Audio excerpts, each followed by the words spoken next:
Greetings, everybody. I've really enjoyed my brief exposure to Forever Green. I started doing pre-med in college, and I ended up getting my acceptance letter from Harvard Medical School, where I spent a lot of time learning about pathogenesis of disease, but not necessarily nutrition. And similarly, my 5 years at Mayo Clinic as an orthopedic surgeon was spent mostly dealing with musculoskeletal pathology, not necessarily discussing with patients how to stop the process of weight gain. And then I spent another 2 years doing a foot and ankle fellowship in foot and ankle reconstruction and shoulder and knee reconstruction. And now I've been practicing orthopedics for 15 years. I love that practice. I love the privilege of serving humanity. However, the modern medical industry is ready for a change, particularly at this crossroads, where patients are really concerned about their energy levels, their body mass index, and their capacity to carry on with gainful employment and recreational pursuits. But as I've been perusing in my mind the thoughts as I've approached this very exciting time with this particular nutritional supplement, I've thought about all the great technological advances of mankind, particularly within the 19th and 20th century. And if you think in the past, present, and future of where we are, both with industrial, technological advances and healthcare, it's fascinating to look in the past. When you look at the quantum leaps in remarkable discovery, we had James Watt come up with the steam engine, which launched us into the Industrial Revolution. You look at Alexander Graham Bell and the simple discovery of the telephone. You look at Thomas Edison and the light bulb. And then you look at the medical discoveries, starting with Louis Pasteur and microbiology. We didn't really know about microbes until then. And then Joseph Lister, who virtually was laughed at by his colleagues in the 1880s when he came up with the strange idea of aseptic surgical technique. Interesting concept. But what was interesting is before that quantum occurred, he was laughed at. Then we had Alexander Fleming with penicillin. And then, of course, Watson and Crick, the great discovery of DNA, which launched molecular biology to where we are now. Modern medicine is a wonderful realm. And despite all of these wonderful quantum leaps in technology, the world of modern medicine has been littered with significant mistakes, some subtle, some not so subtle. Thalidomide in the 1960s, if you remember, women would present with nausea and vomiting, typical for the first trimester of pregnancy, and they would be prescribed thalidomide. Well, within 2 or 3 months, we started having horrible birth defects. Now, that's pretty dramatic. But let's look at the more subtle difficulties we faced within the last 30, 40 years of healthcare. In the 1970s, the Nixon administration in the United States was coming out with a lot of subsidies for corn farming, and high fructose corn syrup entered the market as the main additive. And then as time developed, we had those significant additives being put in the center aisle of the grocery stores. And in tandem with that event occurring, we also had the American government and the FDA and the American Medical Association coming out with the discoveries that, well, it's saturated fats and diets high in cholesterol that are the cause of coronary artery disease, of hypertension, of kidney disease. And so we have to cut that out. We need to go on low fat, particularly saturated fats and low cholesterol diets. Well, in the last 30 years, since that announcement occurred, we've had people look at labels and say, well, okay, it's low fat, low in cholesterol. I can eat everything I want. Sugars, cakes, cookies, as long as it's low fat, low cholesterol, we can go ahead and do that. Well, for those of you who have seen the maps in the United States, there's been a sharp hockey stick in body mass index and obesity. And why is that? Well, we now have the greatest institutions in the United States coming out and explaining why. We have institutions such as the Cleveland Clinic, Mayo Clinic, Johns Hopkins, Stanford, Northwestern, Vanderbilt. I can go down the list talking about how we have been self-deceived. We thought it was cholesterol, we thought it was saturated fats, but actually it was the carbohydrates, particularly the refined, man-made carbohydrate preparations that have driven us into this very, very scary realm. Clearly exercise is helpful. Clearly the solution is lifestyle choices. It doesn't mean more metformin for those type 2 diabetics. It doesn't mean more antihypertensive medications.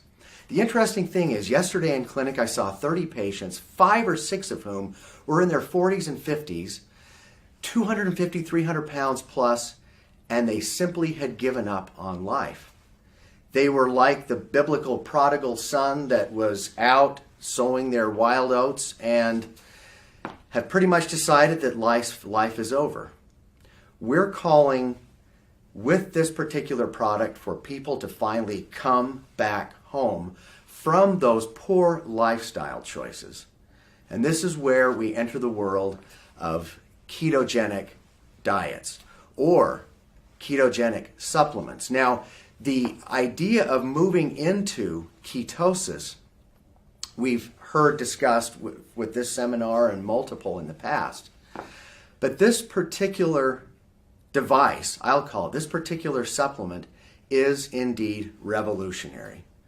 It is a quantum leap into the future as a solution to move people away from refined carbohydrates and move people into a lifestyle of energy that will be able to make them more functional recreationally with gainful employment and make them more functional family members, more functional husbands and wives, parents. It is going to dramatically move people into a state of existence. This window of mortality, this narrow window of mortality, can be cut short so soon and unnecessarily by poor lifestyle choices. Now, when it comes to this particular product, that is exogenous ketones, taking them by mouth, this has not been available ever. The realities are beta-hydroxybutyrate, acetyl acetate, these ketones, which are the bottom, the basic building block, power-packed energy packet of fat metabolism.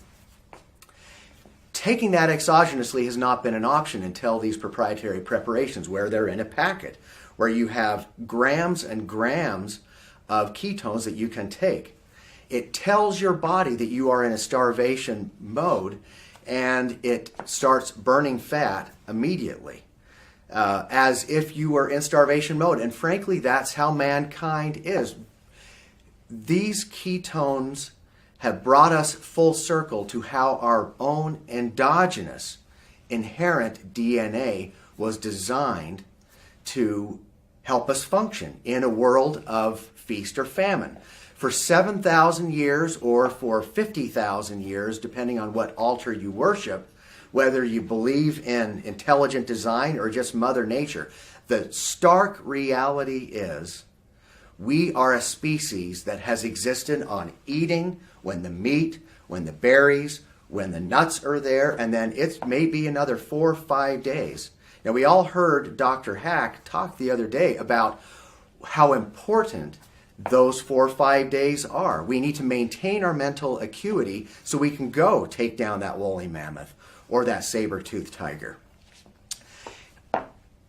And we need to do it without feeling like we're starving to death. We need to do it with energy, with spit and vinegar. We need to have the energy to go take down that saber-toothed tiger. And so that's what this exogenous ketone, this intake of oral-based, prepared, proprietary beta-hydroxybutyrate will do. Now, the exciting thing that is just overwhelming to me is it's a wonderfully tasting supplement, and it's very filling, and it lasts for many, many hours from the time you take it in the morning until the afternoon. Satiety is the clinical term of feeling satisfied with your appetite, that you're not craving those carbohydrates. That's what's been remarkable for me. I will stand in front of this camera and tell you I am a self-described carboholic. I haven't fallen off the wagon now for 5 months. And I'll attribute that success to one thing: exogenous ketones. I was able to make that transition within 48 hours. The transition is far too difficult. One last thing I'd like to mention, if I could, is how exciting this is for all demographics. This isn't just to help me, as an orthopedic surgeon, help my patients lose weight so they can then be cleared for their joint replacement. By the way, the Centers for Medicare and Medicaid Services are now restricting who they will allow to have joint replacements, because when you're big and you're fat, the bone prosthesis interface loosens, and the complications can't be sustained by a government who pays for those joints. But I'm just as interested in all demographics of society. We've talked about the adolescents who are now facing obesity. We've talked about young adults who are spending time in front of computers instead of being out exercising.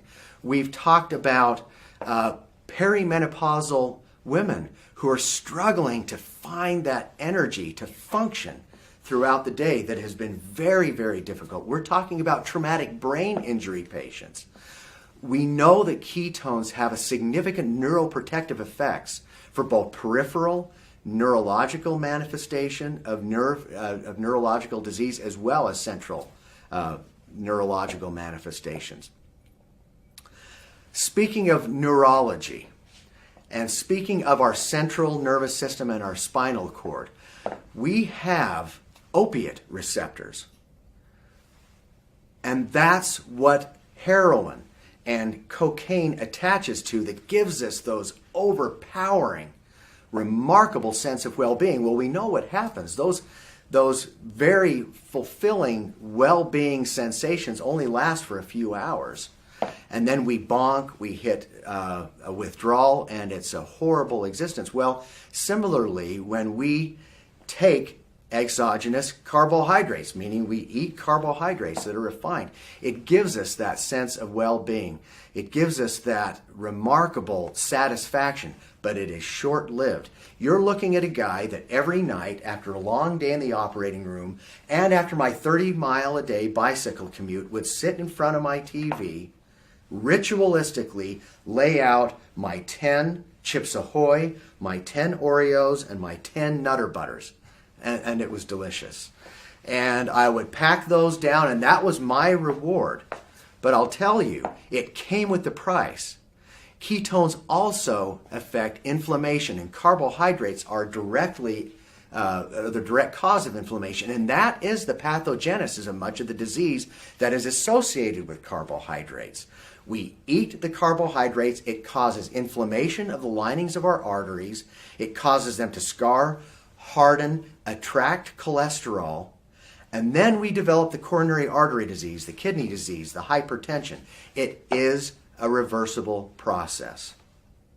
And so we come full circle. 30 years ago, some of us intentionally in the food industry, some of us intentionally to try to help people with their health, strongly suggested that diets high in saturated fats and cholesterol were destroying us. Well, we were wrong. And now the greatest medical minds are admitting this, including our cardiovascular surgeons. And now we know what the truth is. And we also know what the solution is. Just as Alexander Graham Bell came out with the telephone, just as James Watt came out with the steam engine, just as Thomas Edison came out with the light bulb, we are now facing the most exciting quantum in healthcare, and that is exogenous ketones. And that's just not a testimony from this solitary orthopedic surgeon. We are on the verge of a revolution.